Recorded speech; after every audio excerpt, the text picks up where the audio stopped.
Here is a fact-based summary of the story contents. Here is a simplified version of the story contents. Here is a lighthearted take on the story contents. Firehouse 51 will be decidedly different when Season 14 of Chicago Fire kicks off in the fall. Pascal's Dermot Mulroney. Role as chief is secure. Herman's David Egenberg. Decision to stay in the trenches satisfies Mouch's Christian Stolt. Desire to be promoted to lieutenant.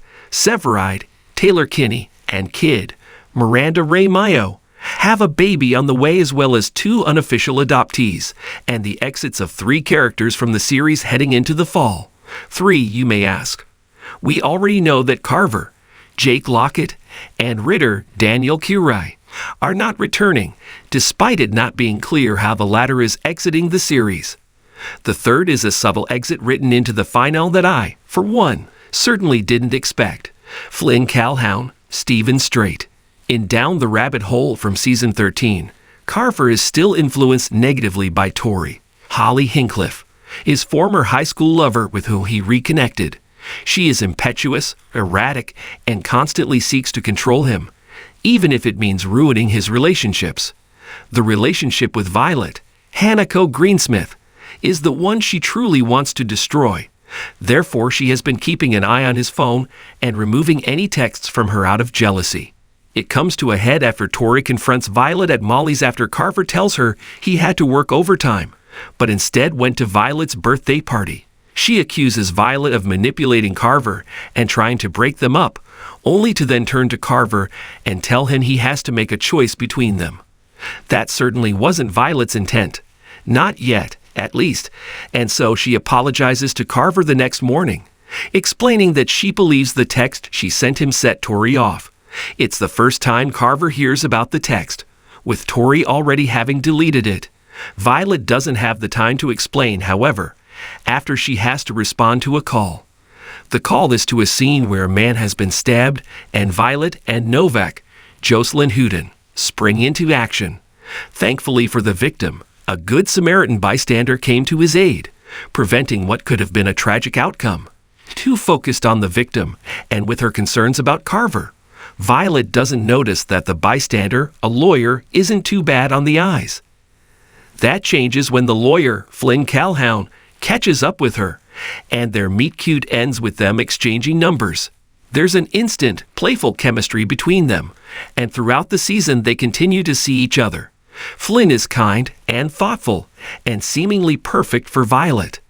They even work together to clear the name of a medic being tried for negligent homicide, with Flynn representing him as his lawyer and Violet agreeing professionally that he followed protocol. Of course, that medic was none other than Jared Lennox, Wissam Keach, the man who lost his job with the CFD after trying to get Violet and Severide fired, so she was reluctant to do so. So if Flynn convinced her to do the right thing, she must have really loved him to get over her hatred of Lennox and help him out, right? Not so fast. In the penultimate episode of the season, The Bad Guy, Violet is featured in a local newspaper article as a local hero highlight. Her teammates are ecstatic and shower her with congratulations. Carver, too, sees the piece, and even though he's away at a rehab facility, he texts Violet with his own congratulatory message. Then Flynn shows up at the firehouse to congratulate her as well. But that's not all, as he adds that the law firm works with a medical examiner who would like to meet and chat with her. She assumes that the medical examiner is interested in using her as an expert witness, but is taken aback when their chat turns into a plug for a program at the UIC Medical School. Flynn told the examiner all about Violet, and she believes that Violet would be an ideal candidate for the program. Only Violet is happy and content with being a paramedic, and has no interest in attending medical school or becoming a doctor, and politely turns her down.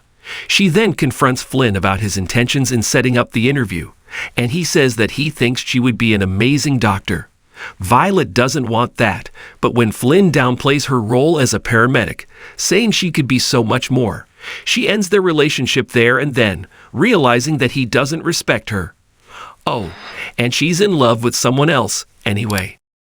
For an already fired-up Flynn, the revelation is the final straw, and just like that, he's out. We know that she's in love with Carver, and with the revelation in the finale about Carver leaving for Denver, after they each declare their love for one another, complicates matters. Potentially, it could even lead to a fourth Firehouse 51 member leaving in season 14, if Violet decides to follow Carver there. Really though, the breakup between her and Flynn is a bit of a cop-out. Yes, he doesn't respect her role as a paramedic, but then she seemingly hasn't really explained to him exactly why that is. He worked at getting connections in the medical field for her out of kindness. He certainly didn't deserve the tongue lashing that came with it. Starting off with "I'm in love with someone else" would have been harsh, but at least honest. So is season 13 a one and done for Flynn Calhoun? It would certainly appear to be that way, but perhaps not. Much of that depends on what happens with Violet. If she follows Carver to Denver, then yes, that is probably it. But if she stays behind, heartbroken by Carver's decision, Flynn could swoop back in, anxious to apologize and willing to work at wooing her back. Regardless, Flynn deserved better than the backdoor exit he was given. And while it's unlikely to happen, bringing him back for a kinder goodbye would be, well, nice. Thanks for watching this video. Please subscribe my Fast Gossip 24 to our channel and stay with us.